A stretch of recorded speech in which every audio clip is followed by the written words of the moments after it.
I know, man, that 3 o'clock hour, right? It's like 2:57. But I was also trying to figure out how to explain interfaces the best way, and I gave it like 10 seconds of thought, so this should be good. Okay, all right. Preparation. But in Godoc, so here's the deal. This is what we've just learned. I don't know what just happened. I just lost you guys. Oh, I backed up against wires, and I bent that. All right. That was weird coming in. You guys are all frozen. Hold on. Let me get you going again.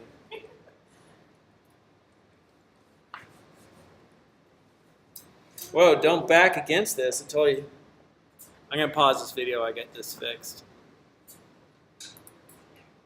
All right, so this is what we've learned so far. And not that one. So here, we did a person struct. I'm just going to clean this up a little bit.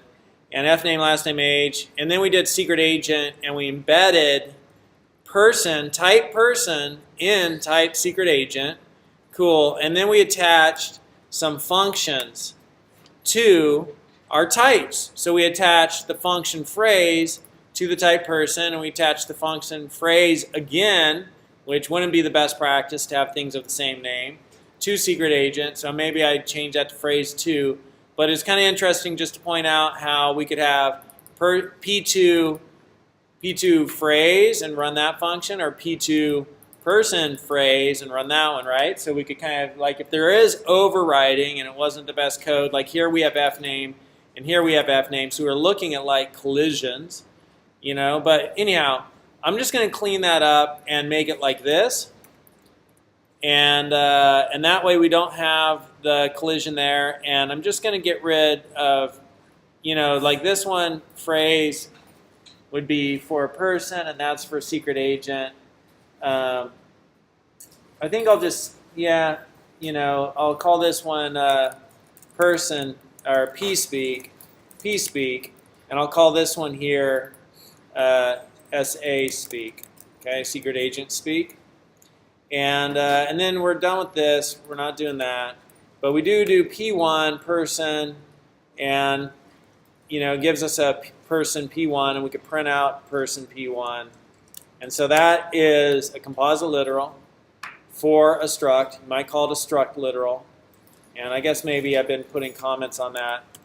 So composite literal, also known as, for this case, more specifically a struct literal, so you'll hear it both ways. And then here's another why am I typing that again? Composite literal. And this is also a struct person. And then secret agent also has, like, do they have the license to kill, right? And here we've added in true. And then we can print out secret agent. And then we can start doing stuff like secret agent no longer, fname is going to be intertype promotion. It'll come from here, right? So that's going to be James in this case, and Bond. And we'll just give some different numbers from the other one, and we'll give some different things here. B will be, I don't know, and M will be, great. And so we could print out fname, and we could even do that, but that'll just give us the same thing. And then we could do age for the second one. Our person 1 phrase is now P speak, and person 2 is now secret agent speak, right? And then this is just showing maps and for range. And I'll just format all this and see. All right, James Bond, James. So the main thing, and just to clean this up a little bit more, I think I'll just take these out and just show the methods running. Cool. And I'll copy this and put it here. Types with methods. So that's just that one. So the next question that we have, right? So we've seen how to create an aggregate data type It aggregates together, and you might just say composite data type, because we're talking about composite literal, but composites together doesn't sound quite as good to me. But it brings together, composes together, and maybe I should stick with compose because this is actually known as composition in Go. And there's an article by Bill Kennedy on composition, which is nice. Bill Kennedy, composition. And, right, nope, yep, nope. Anyhow, right here, composition with Go. And he has a nice article on composition with Go, composite literal. And so that's actually a thing in computer science, composition, computer science. Let me see, composition programming. Over inheritance, or composite reuse principle in object-oriented programming is the principle that classes should achieve polymorphic behavior in code reuse by their composition by containing instances of other classes that implement the desired functionality rather than inheritance. So polymorphic, interesting. And so the next thing for us, what we've done so far is we've created a type, created new types. We've used structs to create an aggregate data type that brings together different fields. We've attached methods to types. Now it would be neat if we could have a function that could take in a variety of types. It could take in different types, right? And so let's just look at the documentation, and let's look at the documentation for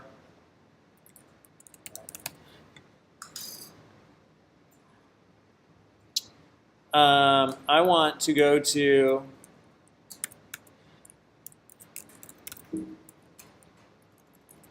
where's the writer interface? Let me find it. Hold on. So it's package IO, input output, and we have a type reader, and we have a type writer. And if we go and we look at a type reader, it's a type. It's underlying, so type, we're creating a type. Its underlying type is an interface. And the type that's being created is reader right here. What is an interface? Go look at the language spec. And let's see what it says. So we have all these different types. We have bool, numeric, string. We've seen bool, we've seen numeric, we've seen string, we've seen slice, we've seen func, those are types, and we've seen map, and then here's interface type. An interface type specifies a method set called its interface. A variable of interface type can store a value of any type with a method set that is any superset of the interface. Such a type is said to implement the interface. The value of uninitialized variable of interface type is nil. Values with all method sets, type. All right, that's kind of interesting. Maybe effective Go would teach us something else about it.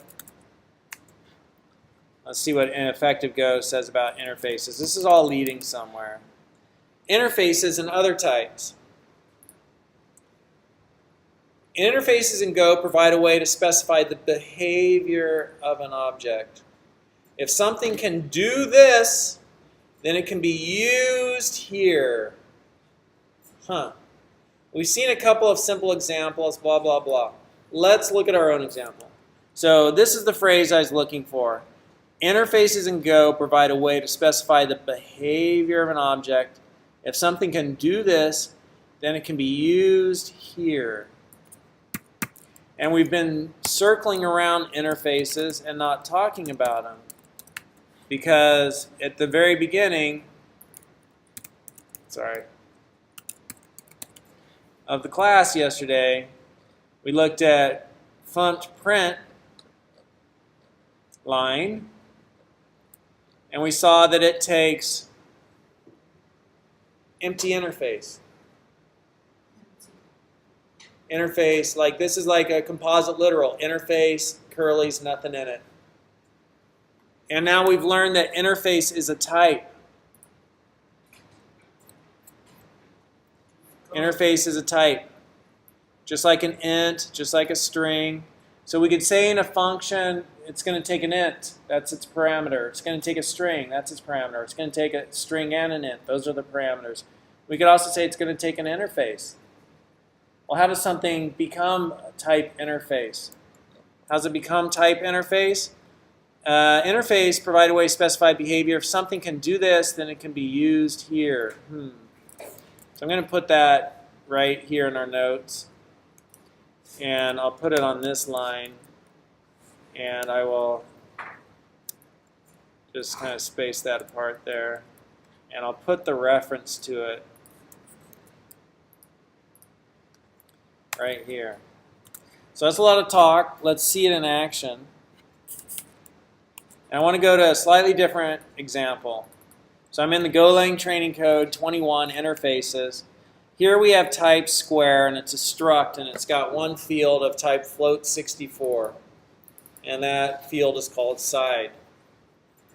And this is like just regular type. And then we're attaching a method to anything of type square. That method is area.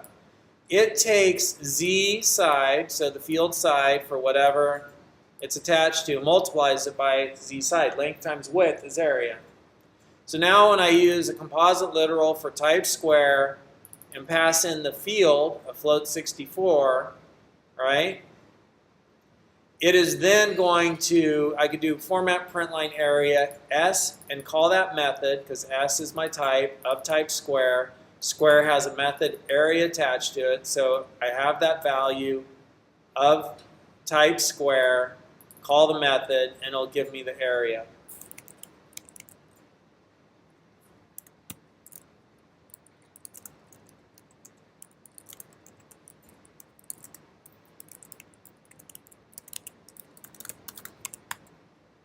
$100. Right? Because 10 times 10 is 100. Cool, that's just what we've learned. Create a type. Underlying type's a struct. This is the new type we created. Just like, and I say underlying type because I could say type gold mine is an int. The underlying type is an int. But that's a whole new type. If I had something else that took ints, I couldn't put a gold mine into it because that's type gold mine. Don't confuse stuff. Those are two different types, even though gold mine's underlying type's an int. Later, I might be able to assert that gold mine's an int and put it into something that requires an int. But right now, type gold mine's type gold mine. I couldn't take type gold mine and multiply it by something type int, unless I said, you know, this is actually an int, and I could assert that. So it's statically typed. So anyhow, we created a type. We attached a method to it, and we used it. Everybody good with that code?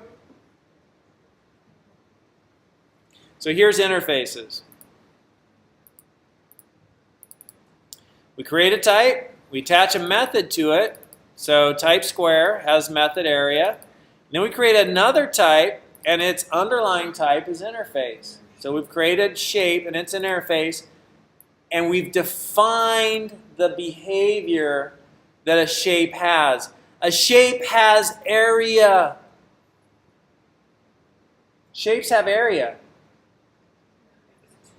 Right? And so this is now an interface. It's a type. So I could create a new function, and I could say this function's info, and it takes a shape. So now I come down here to main, and I say square 10s, and I pass s into info. Info asks for a shape. S is of type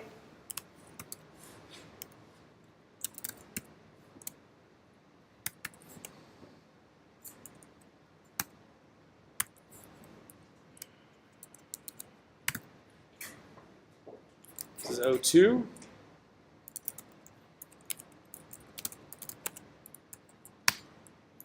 S is of type main.square. That's S's type. Info's not asking for type square. Info's asking for type shape, right? Well, even though S is type square, right? Type square. It is also type shape. Because a square is also type shape because a square implements the shape interface.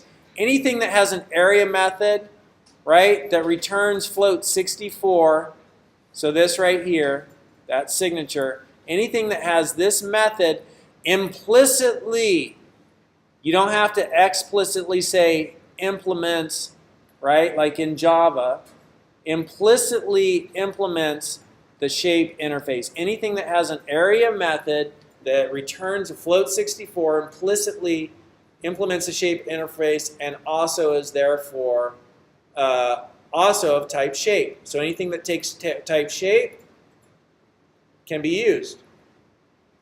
You can use something that's type square. That's polymorphism. We could create other shapes. We could create rectangle. Okay, so I'm just going to copy this code.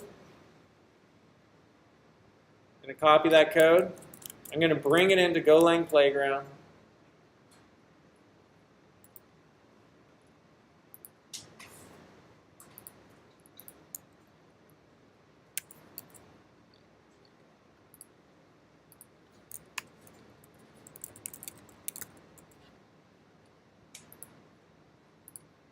Okay, and now I've got type square, type rect, struct. And a rectangle will have a side. A rectangle will have a length and a width. Float 64. And they'll both be float 64. So you could also do it like this, right? But we've been doing this, so I'll just keep doing it like this. Length, width.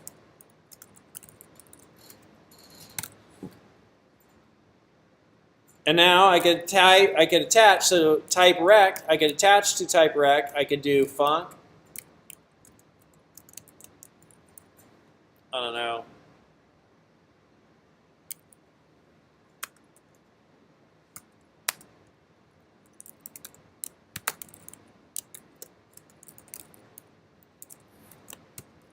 How do I calculate the area of a rectangle? Return k.length times k.width, right? That'll calculate the area. So I have type rect, and it has this method attached to it, and that will give me the area, length times width. I can't do side by side because this is just the naming or whatever. So both square has a method area, rect has a method area. If you have this method, an area that returns float 64, you implement the shape interface. This function takes something of type shape, and it calculates the area. And I'm just going to change this from Z to F because we have Z down here, and I don't want it to be confusing. And so now we have a square, and we can get the info of that. And now we could also have a rectangle, and we could do rect, and we could pass in, we need a rect, we need a composite literal, and we're going to have a length of 10 and a width of 15. And then we could get the info of our rect. So we have one function, info, which is able to receive something of type shape.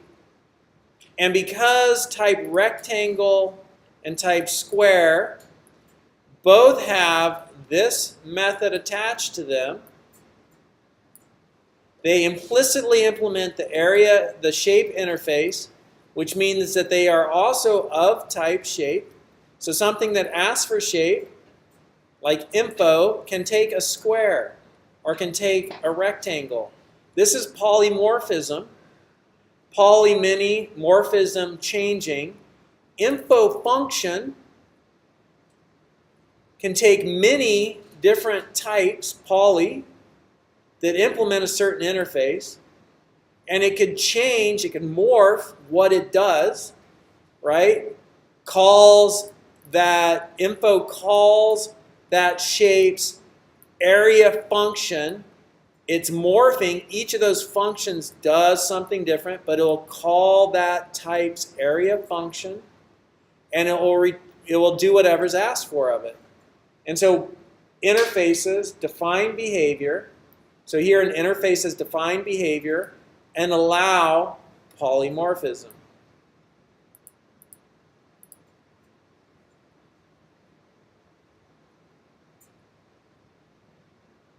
And so that's pretty high-level programming. That's end of the semester. You've been through 17 weeks of coding, and still the students are like, whoa, what? But it's really essential to understanding some of the stuff like I just showed you with Godoc.io. So we have type reader. And type reader is an interface. Anything that has the read method that takes these, that has these parameters and these returns, implements the reader interface. So anything with that method implements the reader interface. Any type with that method implements the reader interface. Here we have type writer. Any type with this method attached to it, a method called write that has this parameter and these returns, any type that has that implicitly implements the writer interface. So we could then go to things like godoc.org/OS, and we could go to OS.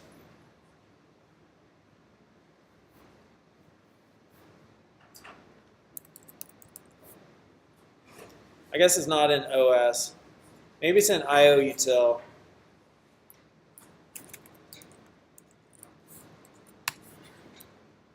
It's not in IOUtil. I've got the example right here. So then we could do things like this.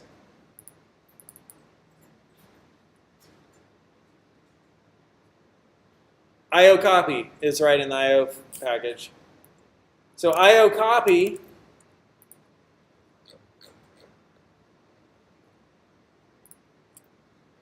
takes a writer and a reader. So anything that implements a writer gets passed into copy there. Anything that implements a reader gets passed in there. They'll read from the reader and write to the thing that can be written to. And so the example of that is like here. Here we have a message, which is a string. And then we do strings new reader, which if we look at strings new reader takes in a string and returns a pointer to a reader. Cool. So made this a reader, so we assigned it to there. And we do IO copy reader, and then OS standard out implements the writer interface, so we could pass that in there.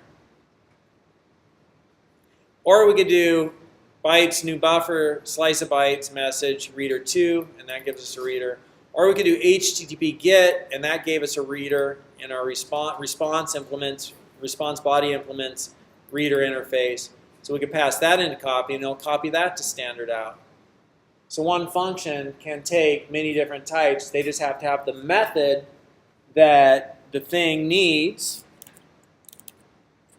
when it's called, right? So here this info needs this method. And if you have that method, then you could be passed in wherever, right? You could be passed in here as a shape because it's going to call that method. So that's polymorphism. So it's kind of high level, but I wanted to include it because we're going to look at a little web stuff, and that's good for you to have a little bit of an understanding in. Are we also going to other object-oriented topics like encapsulation, abstraction, and inheritance?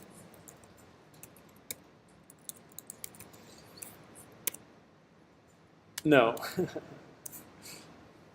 Are we going to go into that? Well, I wouldn't